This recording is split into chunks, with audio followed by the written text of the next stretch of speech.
Fans of the Horus Heresy and Warhammer 40,000, thank you very much for joining me for a series of Primaris Space Marine unboxing videos. So I have been on a little shopping trip this morning, and as we can see we have three rather juicy boxes arrayed in front of us. We have the new Primaris Reivers, we have the Primaris Aggressors, and perhaps best of the bunch, we have the Primaris Redemptor Dreadnought. So actually these aren't mine.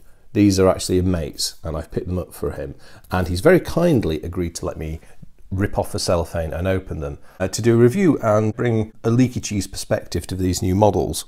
These are all retail purchases, they've all been paid for by a customer's money, and I'm going to give you an impartial and honest opinion on what I think of these models. I'm going to split this into three videos as well. We're going to go Reivers, Aggressors, and then Redemptor. So I hope you'll enjoy these unboxing videos. Let's get into it. So, the Primaris Reivers. Here we have a set of 10 plastic Space Marine models, or Primaris Space Marine models from GW. Now, of all the Primaris releases, which I think in terms of model style have been received very positively, the Primaris Easy Build miniatures, which came out last week, were a bit less well received, and that's because of they've got a bit of an issue with how they've been posed compared to all the other models. However, I think it is safe to say that these miniatures correct that rather nicely, and just looking at the box art, I read these as having some really nice dynamic poses.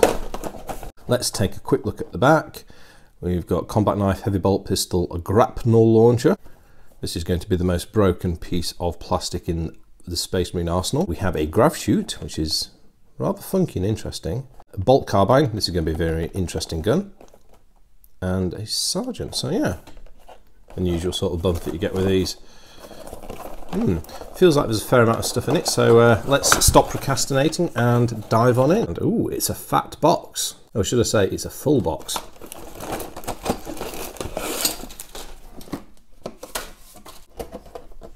Right, what do we get in the box? Well, I'll tell you what, let's just shift the camera a little bit. There, that's better, a bit more of a bird's eye view. We get a set of transfers, which they've called the Ultramarines transfer sheet.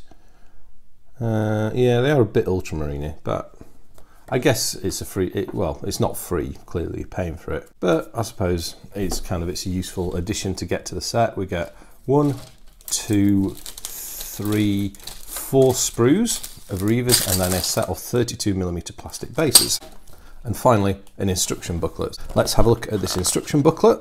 So we get the picture of a set of assembled miniatures. Now, what I'm really interested in is how configurable these will be. So, can you make them all with pistols and blades, or all with bolt carbines if you wish? So you get a Reiver Sergeant.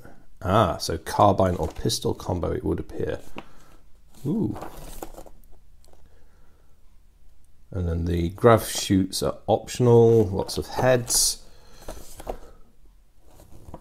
fair few bits, some equipment pouches, that's good. So it's going to have some nice three-dimensionality, and they're sticking with the theme of having lots of good gear for the Primaris Marines.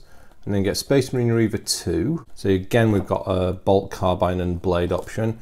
Reiver 3, 4, and 5. So yeah, excellent. So I like that straight off the bat. You can make them up equipped with bolt carbines or with heavy bolt pistols and blades. So brilliant. Nice one, G-dubs. Right, we're not going to do rules, but I am interested to see what a bolt carbine is. Aha, I've won. Oh, I almost won a bet with my mate there. I said it was going to be range 24, assault 2, but I did say it was going to be AP -1, but no, it's no AP. You get some stuff, grav chutes. Oh, so they can deep strike. Excellent. Right, anyway, what we're really going to do in this review is look at the actual miniatures on the sprues. So let's have a quick scout. So you get, I'm guessing there's probably, is it 2 or 3 sprues? Let's see. Let's see if we can work this out. So you get 2 of that. So those 2 are identical. And then these 2 are identical. Right. Oops, little drop there. So these look nicely turned out. We'll have a look at some of the parts now. If I move those to the side so we're not doing dark on dark.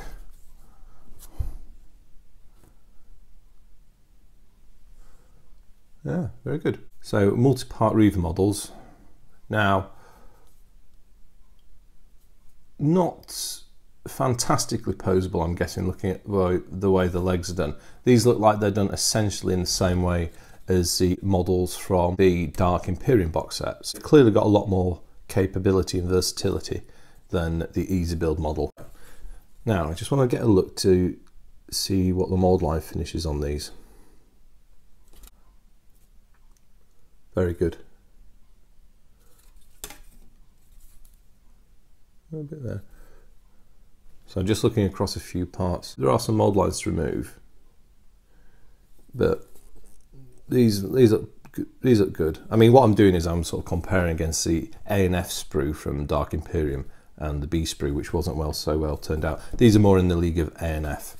So yeah, that looks good. Loads of bits, loads of spare gear. What's not to like? Well, unless you don't like Reivers in the first place, but that's a different question, isn't it? Let's see if we can pull out a few. So you get these, I like these knife and grenade equipment sets, they're really good. And the fact that they're separate means you can put some extra bounce into how the model looks, shall we say. And some grenades as well. And also you can position them on different parts of the model, and you've got the option to cut the grenades off from the knife scabbards. So that's also good as well, I like that. Separate shoulder pads, so that's really good. So these are perfect for customization with shoulder pads from anything by Forge or Games Workshop's other ranges, or a whole host of third-party manufacturers who make things similar. And there seems to be an up-and-coming market in 3D printed shoulder pads. For example, Pop Goes the Monkey is a manufacturer that have a great range that one of you guys pointed out to me in the comments a few days ago. So yeah, cool. Let's have a look at the heads. Now the heads seem to be a bit chalky cheesy. Some people really like the helmets, other people detest the helmets. So yeah, I'll leave that to you. Are you a fan of Immortan Joe and Night Lords, or do you like the more traditional looking Loyalist Marine helms? Right, let's move on to the second sprue. So this sprue seems to be more around the guns side of things. Right, let's get a look at these bolt carbines. Sort of snubby short bolters. Clearly scaled bigger than standard bolt guns. And these obviously fit with the Reiver's mode of operation well as Terror Troops. Oh, pistols with... Oh, pistols in holsters with grapnels. Lovely touch. These are the grav shoot fins. Got design cues from the Inceptor Marines clearly carrying through in these. So that's good to see. Always nice to see a theme in style and design carrying through between models. Excellent. Here's what is going to be the most broken piece in the whole of 40K miniature range. It's a nice thing, and I do like the creativity of it. It doesn't really take much effort to put it on. I mean, you can always cut it off, can't you? So it's nice to see it. I like that. And if you're doing a diorama or a display, then it's a really useful thing to have. Really neat detail that you can add to the character of what you're doing. Right, mould lines on these. These are well turned out. There's not much of a mould line to remove. Yeah, these are good. Excellent. That's what we want to see. That's what we want to see. So everything is normal. It seems like Sprue B in Dark Imperium is perhaps a bit of an exception. Oh, another nice feature on these bolt carbines. Yeah, look at this foregrip. Very tactical. These guys are going for proper operator status. And then this is the Grapnel Sprue again. Let's see if there's any other details I missed on when I was looking at Sprue 1. Got the combat blades as well. And this one's good here. This guy's drawing the blade from its sheath. Very neat. Yeah, I like the idea of the bolt carbines on these. I'm generally a player who prefers more shooty armies. So I do like the fact that this kit has been designed so you can go all bolt carbines or all pistol and blades. Yeah, it's just a nice feature and great to have the option, I think. I think if I were to build these, I'll probably go in bolt carbines with skull helmets, and I'd go for that look. Right, well, I think that's everything to say about set for unboxing. I hope you've enjoyed that quick view. Because these are a friend's model, I won't be building these and reviewing them further. But nonetheless, I hope you've enjoyed looking at these. As always, I'm very interested to hear your views on these miniatures and what I've said in the review. Do you think your opinion of the Space Marine Primaris Reivers has been changed with the release of this kit compared to the easy build models. If you're in the camp of not liking the look in the first place, I'm not sure if that'll change that view. Please share your thoughts in the comment section. But other than that, I would just like to say thank you very much for watching. I'll speak to you next time, and goodbye.